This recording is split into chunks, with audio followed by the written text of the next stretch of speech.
Mitternacht. Da ist des Grafen Töchterlein vom Schlafe aufgewacht. Der Mond scheint in ihr Fenster rein und lacht ihr freundlich zu. Doch traurig bleibt ihr armes Herz, sie findet keine Ruh, denn sie liebt nur des Tagelöhners Sohn.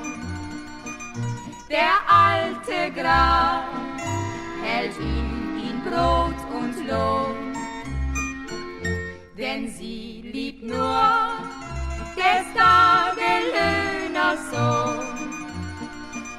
Der alte Graf hält ihm Brot und Lohn.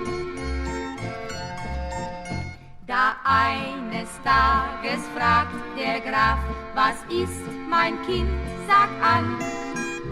Du bist so traurig, still und bleich, sag, ob ich helfen kann. Da wirft sich an des Vaters Hals das blonde Töchterlein. Ich kann, ach Vater, seid nicht bös, des Herzogs Weib nicht sein, denn sie liebt nur des Tagelöhners Sohn. Der alte Graf hält ihm Brot und Lohn, denn sie liebt nur des Tagelöhners Sohn.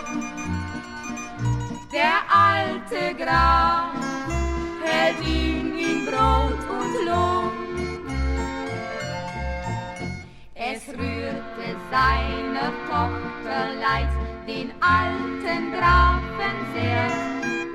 Er sprach zum Diener, holt mir schnell den Tagelöhner her.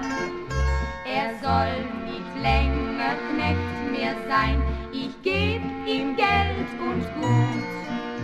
Und außerdem die Tochter mein in seine Treue hut, denn sie liebt nur des Tagelöhners Sohn. Der alte Graf hält ihm Brot und Lohn,